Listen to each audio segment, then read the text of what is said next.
What's going on, y'all? It's your boy Coach Anthony, man. So today's video is going to be how to incorporate a rhythm into your style.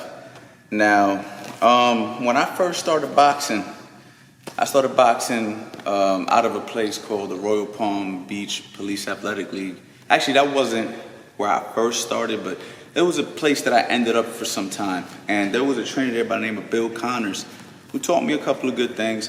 And one of the main things he used to teach was a rhythm. Now, at that time, it was good because a rhythm helps you with your in and out bounce. And it was very effective for amateur boxing. And amateurs, when I was competing as an amateur, everything was in and out, in and out. Get your points, go. Get your points, go. Get your points, go. And then as I started to transition into a more experienced situation where I started training with professional fighters or whatnot, they taught me to settle down. So what I'm going to do is, and what's happening nowadays is a lot of these professional trainers are teaching their kids from the beginning how to settle down. And sometimes what happens is you forget about the rhythm part that's very important. So, for instance, a basic rhythm that I was taught, now you have different ways to do it, and every natural fighter is gonna have their own rhythm. And when I say natural, I just mean you just got some people who could fight. I mean, even though they don't know how to box, they just have a naturalness to themselves where they just have their own swag, their own approach. So when I say rhythm, a lot of people have their own natural rhythm. But there is a rhythm that can be taught. And for right now is, if I'm in my boxing stance, basic rhythm will be an in and out bounce. So here I go. I'm in front of the bag, right? And here I am. Now as you notice, I'm in, out, in, out, in, out, in, out, in, out. Now, I'm bouncing in and out, forward and back. When I come in, I'm able to throw a combination. So for instance, I get back in my rhythm, in, out, in, out, in, out. I decide I want a 1-2, I throw the 1-2. Now, you might see fighters like Manny Pacquiao, who used to do that a lot. He'll go in an in and out rhythm, and then he'll step in, hit you with that 1-2. Okay, so that's one way to do a rhythm. You have other guys. I had another trainer teach me. He's kind of like if you're pedaling a bike. Now watch my heels. They go. Watch my heels. See how they kind of just like. I'm not taking my feet off the ground. One heel's landing. One heel's landing, one heel's landing, one heel's landing. So you're kind of just moving back and forth. Not my favorite way to do it, but I was taught that too. Incorporating a rhythm to your style, that right there is a whole different thing in my opinion. Now, yeah, this is cool. In, out, in, out. Maybe I want to throw a 1-2-3, right? So I go, and I'm right back to my rhythm, right?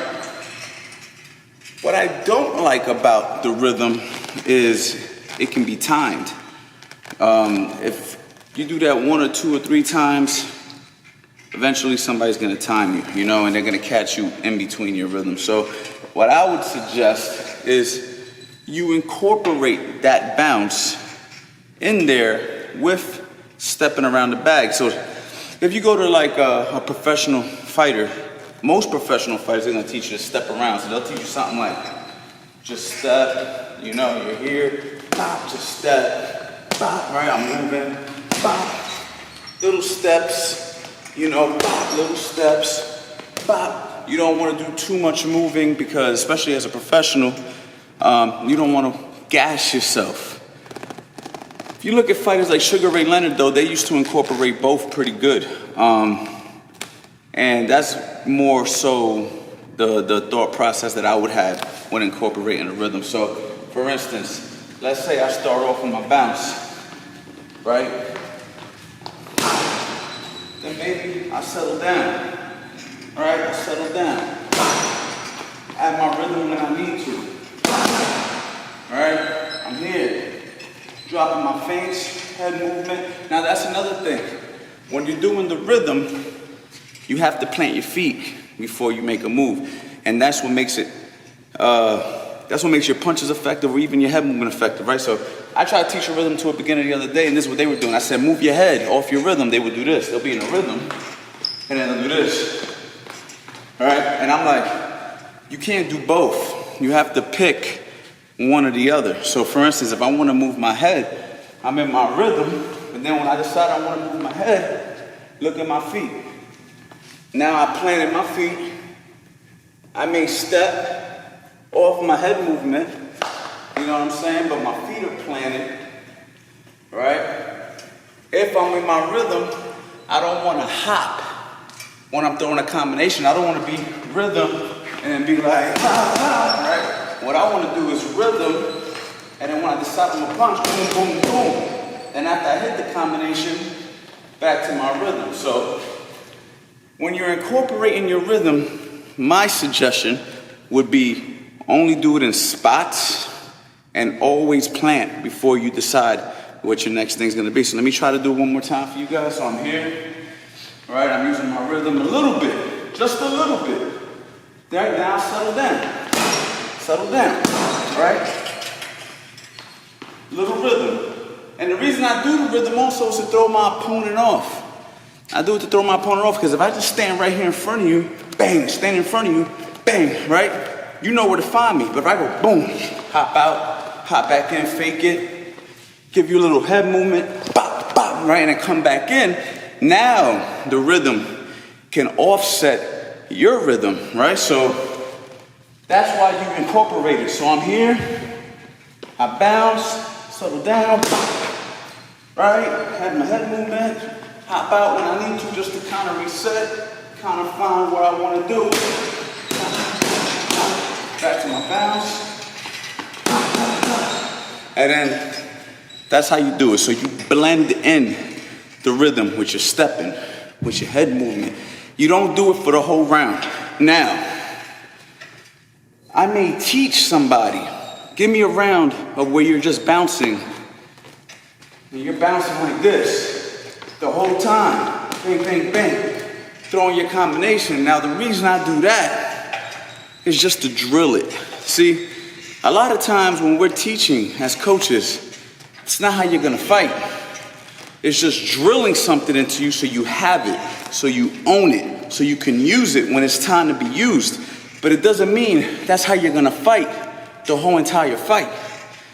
Everything works together. Head movement, combinations, angles, footwork, all that stuff, you know what I'm saying? Upper body movement, all that, those kind of things. Everything works together. You can't just have one without the other. Just like when you come into a boxing gym. If you only hit the speed bag, you're not gonna get good. If you only hit the mitts, you're not gonna get good. You have to shadow box, you have to jump rope, you have to hit the heavy bag, you have to hit the mitts, you need to hit the speed bag, you need to do your conditioning core work, you need to spar. Everything works together. It's not just one component. Or if I just do mitt work every day, I'm gonna be a champion. If I just condition every day, I'm gonna be a champion. No.